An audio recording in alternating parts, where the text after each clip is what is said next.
The Loner, Trail of Blood, Chapter 17 and 18. Conrad swallowed hard and kept his hands well away from the guns under his coat. His hat had fallen off when he tumbled from the horse, and a hot prairie wind stirred his hair. The same wind moved several strands of the girl's long fair hair in front of her face, but she didn't move to brush them away. All her attention was focused on the stranger who lay there surrounded by the dogs. From where he lay, Conrad couldn't help noticing the thrust of her breast against the thin cotton dress she wore, or the way the wind molded the fabric to the curves of her hips and thighs. She was young, but a full-grown woman, or next thing to it, no doubt about that.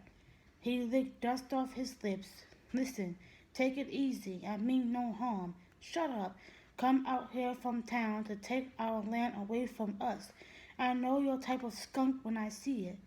The scornful lash of the girl's voice bothered Conrad almost as much as the shotgun she was pointing at him, or the slavering muzzles of the dogs all around him. She had taken him for some sort of town scoundrel with a tweed suit and rented horse. Sarah Beth, a man's voice called. What you got there, Sarah Beth? I think it's another feller from the bank, the girl replied without taking her eyes off Conrad. An elderly man limped into view. He wore gray striped trousers with suspenders over a faded pair of red long johns. A black cap with a stiff bill perched on his head. Conrad looked at it for a second before he realized it was the same sort of cap worn by many men who worked for the railroad. The man was short and thin, with a leathery face and a spiky white beard.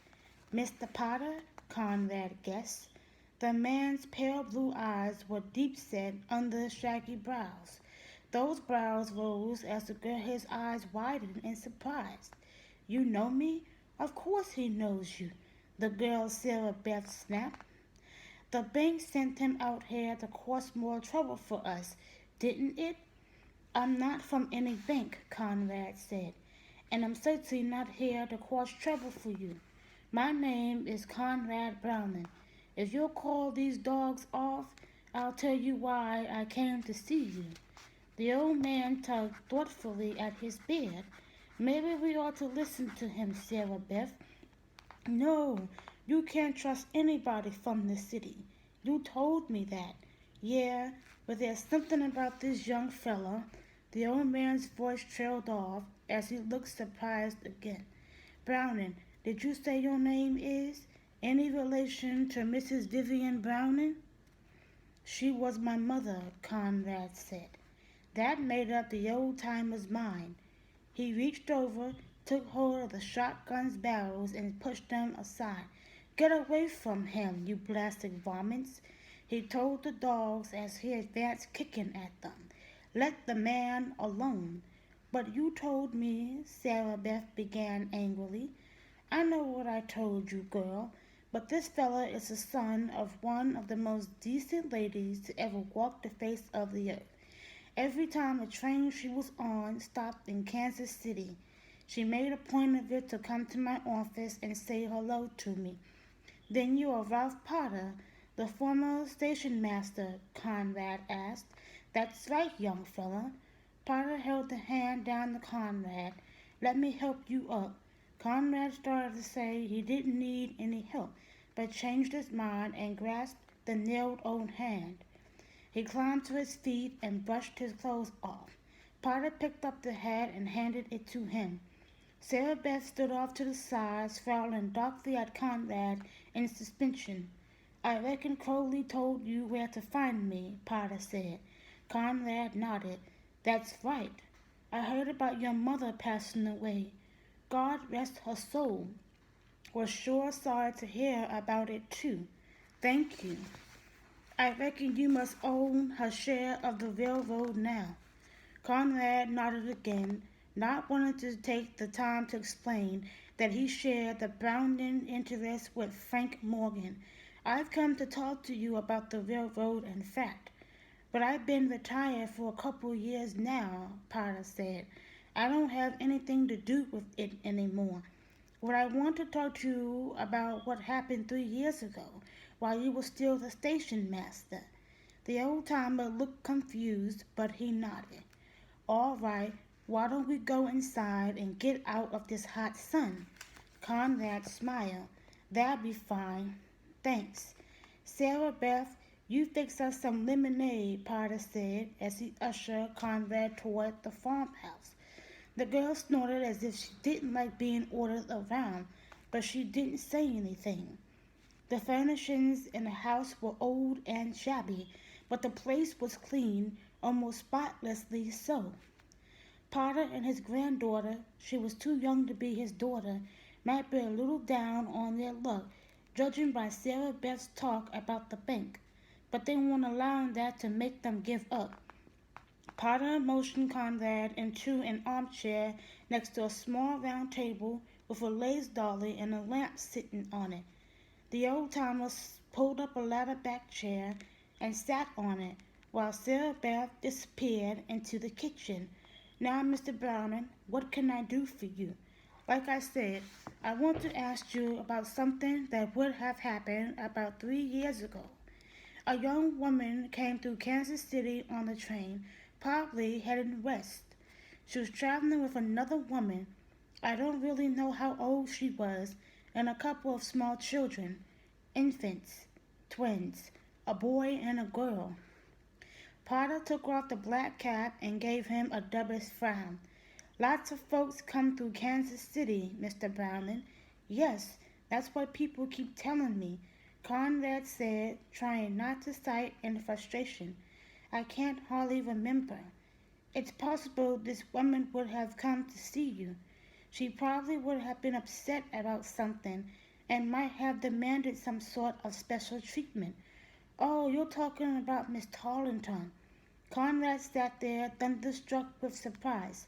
I remember her all right, Potter went on. Be hard to forget a lady like Miss Tarleton if you ever had to deal with her. Conrad managed to nod. That's putting it mildly. Go on, Mr. Potter. Well, like you said, she was upset because the train she was on was a mite late, and she missed her connection to Denver. I don't know what she thought I could do about it. It's not like I could reach out and catch that westbound and make it back up all the way to Kansas City just so she could get on it. She was going to Denver, you say? Conrad's heart slugged heavily in his chest, but he managed to keep his face and voice calm. Well, that's where she was bound next. I seem to recall her saying she was going to stop there for a while. But the tickets she had would take her and a lady with her all the way to San Francisco. No charge for the two little ones, of course. We babes like that ride for free. Conrad felt a little dizzy. This was exactly the sort of information he'd been looking for. He had Pamela's itinerary laid out before him. Sarah Beth came back from the kitchen carrying a tray with a couple of glasses of lemonade on it. She handed one to Potter and one to Conrad, not being very gracious about it. Conrad smiled and said, "Thank you, anyway." Potter took a drink of the lemonade and licked his lips. Talking is thirsty work. You're being very helpful, Mr. Potter, Conrad assured him. I had a feeling someone somewhere along the way must have remembered Pamela. You called her Miss Tarleton? Did you know her before she introduced herself? Well, not really, but when she said she was Tarleton's daughter, I knew him all right. He had an interest in the railroad at one time, too, but whenever he came through the station, he wasn't there as nice as your mother always was. He seemed to think the world pretty much revolved around him, and I reckon Miss Tarleton inherited that same feeling from him. Conrad nodded. That was Pamela, all right. Did she tell you the two children were hers? Potter shook his head. Nope, didn't offer any explanation for them. He pursed his lips in disapproval. I figured as much, though. I saw she didn't have no wedding ring on her finger, but it's not my place to judge. The old-timer squinted screwily at Conrad. Mr. Browning, you can tell me to go to hell if you want, but were those your kids? Grimly, Conrad nodded. That's right. Now you understand why I'm trying to find out where she went. She stole your kids away? Potter shook his head. That's a mighty bad thing to do to a man. I didn't even know about them until recently. And now you want to find her and them? Not Pamela, Conrad said. She's dead. Potter looked shocked, and so did Sarah Beth, who had set the tray on a side table and withdrawn to a divan across the room. What happened to the young ends? Potter asked. That's what I'm trying to figure out. Pamela left them somewhere, probably in the care of the servant who was traveling with her, and then the whole story was too complicated and sordid, and at that moment Conrad didn't have any stomach for telling it again. She was killed in an accident. But my son and daughter are still out there somewhere, and I'm trying to find them. Good Lord, Potter muttered. What a terrible thing. I followed her trail to Kansas City, but I didn't know where she went from there. Now I do. Conrad paused. I assume she took the next train heading for Denver? Potter nodded. That's right. Since she missed her connection because the train she came in on was late, I made arrangements for her to stay at the best hotel in town, and the railroad paid for it. I didn't have to do that. It's not what we usually do, but I figured for somebody like Miss Tarleton, he now shrugged his narrow shoulders. And it got her off your back, Conrad said with a faint smile. Yeah, that too. The next morning I sent a buggy and a wagon for them, and I saw to it personal like that. Her bags got loaded on the train, and she and the other lady was settled in a nice compartment with the children. She was only delayed about 24 hours. But you don't know what happened after that? After the train pulled out? The old man shook his head. No, sir, I don't have any idea. Miss Tarleton and those kids rolled right on out of my life, and I ain't seen any of them since. Conrad expected as much. Still, he had learned a great deal. The twins had to be somewhere between Kansas City and San Francisco.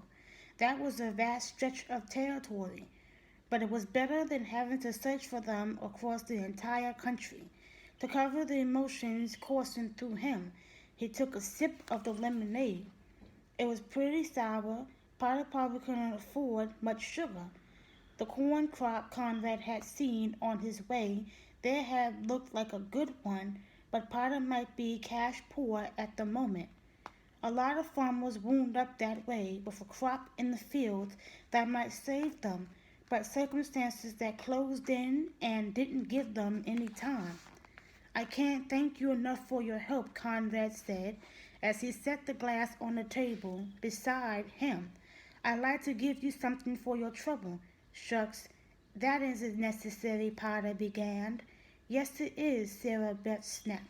If the man wants to pay you for your help, it wouldn't be polite to turn him down. Besides, we have a payment due on that note. Potter nodded wearily. Yeah, I know, Sarah Beth. Don't worry, Mr. Potter, Conrad said with a smile as he withdrew his wallet from an inner pocket of his coat. The help you've given me is well worth it. Not to mention the hope, Conrad thought. He took $200 from the wallet and held it out towards Potter. Before the old-timer could take it, Sarah Beth was on her feet and came across the room to pluck the bills from Conrad's fingers. I handle the money around here. Potter didn't challenge her. He nodded and said she's got a better head for it than I do. It didn't matter to Conrad who got the money.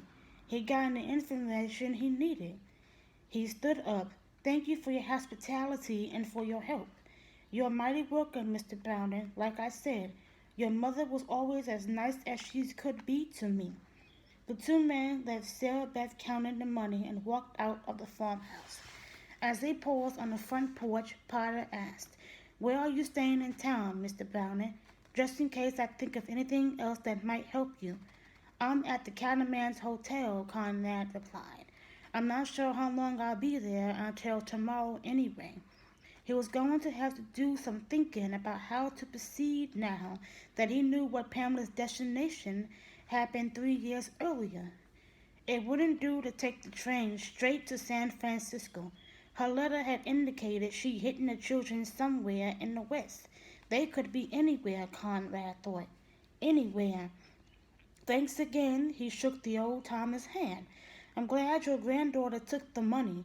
I hope it helps you out as much as you helped me." "Granddaughter?" Potter repeated with a puzzled frown. "Sarah Beth isn't my granddaughter. She's my wife." Chapter 18. During Conrad's ride back to Kansas City, he thought about the old man's surprising revelation. On the frontier, it wasn't uncommon to see young women married to such much older men. It made sense. An older man usually had more to offer a wife, financially. However, that didn't appear to be the case with Potter and Sarah Beth, and the age gap wasn't usually quite as wide as it was between them. Conrad hadn't known whether to congratulate the old goat or condemn him. He hadn't done either. He had something more important on his mind, had to carry out his search from there. One thing was certain. He couldn't continue traveling west on the train. The thought of rolling right past the place where his children were hidden made his stomach turn. No, Conrad decided he was going to have to follow the rare steel rails but on horseback so he could stop at every town and ask questions. His heart sank a little as he realized it was going to take months, unless he was incredibly lucky and found the twins right away. He considered that unlikely. Pamela wouldn't have made it that easy. But if it took months, if it took a year or more, he wouldn't give up the search until it was successful. He reined in for a moment before he reached the city and turned in the saddle to gaze off toward the west. His son and daughter were somewhere out there. "I'm coming to find you," he promised them, speaking the words softly. "Count on it." Artur was waiting anxiously when he reached the hotel. "How was your visit with the old station master, sir? Any results?" "For a change, yes. That man Potter remembered Pamela. Even better than that, he knew where she was going. San Francisco." "I began packing," Artur murmured. "I assume we're taking the next train west?" Conrad shook his head. "Not the train." "Then how are we traveling?" Artur asked with a puzzled frown. We're not traveling. Sorry, Artur. But from here on out, I'll be going it alone." Artur's frown deepened. "What are you talking about?" "I thought you said Conrad Browning wouldn't travel without a valet. Maybe Conrad wouldn't, but Kid Morgan would." "Really? You're actually going to resurrect that dime novel masquerade?" Conrad didn't take offense at the question. "I told Claudius Turnbuckle and John Stafford that the kid would ride again. I wasn't sure how or when, but I had a feeling I wasn't done with Kid Morgan just yet. You realized, of course, that you sound a bit mentally disturbed talking about this mythical kid in the third person as if he actually exists." Conrad laughed. "Who's to say he doesn't, Artur?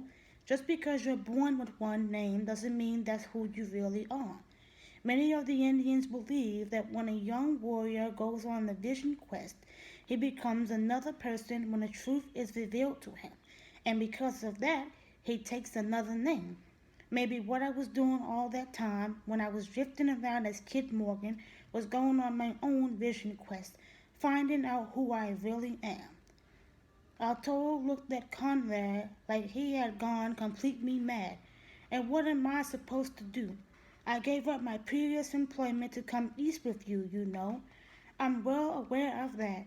You'll continue to draw your full salary until you find another job that suits you, no matter how long it takes. I'll wire Claudius and make sure he understands that. You can take the train to San Francisco and he can help you like he did before. You'll be fine, Arturo. Begging your pardon, sir, but this job suits me. Conrad shook his head. Sorry, I'll be traveling by horseback. I'm going to have to stop at every little town on the railroad between here and California. Maybe the twins are in San Francisco, but Pamela could have stopped anywhere along the way and made arrangements to leave them. Abandon her own children, you mean? She-Wolf has a lot more motherly instinct than Pamela Tarleton ever did, Conrad said, letting some of the bitterness he felt toward her creep into his voice. I suspect she found some family to take them in and paid the people well. Finding them isn't going to be easy. You never thought it would be, but I can help. That's all, Arturo. Conrad's tone was a bit sharper than he intended. He reached for his hat. I'm going out to look for a better horse to buy. The one I rented won't do for a long trip. I'm going to need at least one pack animal, too. I'll eat in the hotel dining room tonight. Very well, sir, Arturo said stiffly. Would you like me to lay out the garb you wear as Kid Morgan? No, there'll be time for that later. Conrad left the suite. He felt bad about Arturo's hurt feelings, but he couldn't see Arturo riding a horse all the way to California. The quest might not even stop there, Conrad thought, but it didn't matter. He would ride all the way to hell and back to find his kids if he had to. He returned the rented horse to the livery stable and had a look at the other stock the livery man had to offer. None of them impressed him enough to buy one. There were other stables in Kansas City, and he would check all of them if he had to. By late afternoon, he found what he was looking for. He purchased a big blaze face black gelding along with a saddle and everything else he would need. Some men consider a blaze on a horse's face to be a flaw, a sign that the animal was lacking somehow, but Conrad had never felt that way. At the same barn, he purchased a large, sturdy mule to use as a pack animal. The mule would be able to carry the supplies he needed. He told the livery owner he would pick up both animals early the next morning. He was on his way back to the hotel when several cowboys stepped out onto the sidewalk in front of him. At least he took them for cowboys because of their well-worn range clothes, but as they came closer, he saw the hard eyes, the bare stubbed jaws, the guns worn and thonged down holsters. Conrad glanced at their hands and knew the truth. Their hands were calloused, but different from a puncher's hands would be. The callouses were signs of long hours spent practicing with a gun, seeing the arrogant expressions on their faces as they strode along. Conrad moved to the edge of the sidewalk. It went against the grain for him to step aside for any man, but he was prepared to do so to avoid trouble. His mind was full of thoughts of his missing children. He was ready to step down into the gutter for a moment and let the hard cases have the sidewalk. It wasn't that simple. The nearest of the men reached out suddenly, grabbed Conrad's coat, and hauled him back so he blocked their way. Where you going, dude? The man demanded. You ain't good enough to share the sidewalk with the likes of us? Instantly, alarm bells rang in the back of Conrad's mind. He knew nothing without being told that if he hadn't tried to step aside, the hard case would have challenged him about that too. The man was looking to start a fight. His left eye rolled a little to the side, seemingly independent of the right eye, which had a local anger burning in it. Though the man seemed to be on the prod, Conrad thought he might be able to avoid trouble. I was just trying to get out of your way, friend. The man sneered at him and closed his left hand tighter on Conrad's coat, balling up the fabric. What the hell makes you think I'd be friends with a fancy pants varmints like you? "Just let me go," Conrad said. "I don't want any trouble." A couple men laughed. One of them said, "Hear that, Rankin? Sounded like a threat to me. Ain't you scared? Scared of this sissy varmint? Hell, I bet he's about to piss his pants right now." Conrad looked into the man's good eye and said coldly, not even close. "You may be if you don't back off." He didn't have much patience to start with, and it had just run out. The man who had spoken to Rankin hooted derisively. "Dude's got a mouth on him." "Yeah," Rankin growled, "and I intend on shutting it." A Kansas City police officer was probably within hearing distance of a shout for help, but Conrad didn't call out. Kid Morgans stomped his own snakes. The clothes were different, but suddenly it was the kid who glared defiantly at the man confronting him. For a second, the hard case's good eye widened slightly, as if he recognized the change that had come over his intended victim, but it wasn't enough to make him change his mind about what was going to happen next. He grated a curse and swung a fist at the kid's head. Jerking his head aside, the kid hooked a punch into the hard case's midsection, burying the fist deep in his belly and knocking the man's grip loose from his coat. As the man doubled over, the kid grabbed his shoulders and shoved him into the other troublemakers who had started toward him with clenched fists and angry faces. A couple got their legs tangled up and fell on the sidewalk, but the other two closed in on the kid. Pedestrians nearby scattered, not wanting to get in the middle of a brawl, leaving a clear space on the sidewalk around the kid and the men attacking him. He ducked under a roundhouse punch, reached up and took hold of the man's arm, and pivoted sharply at the waist in a wrestling move that sent the off-balance hard case flying into the street with a startled yell. He came crashing down on the pavement on his back, leaving the kid open to the other man's attack. A fist grazed the kid's ear painfully, and another thudded into his chest.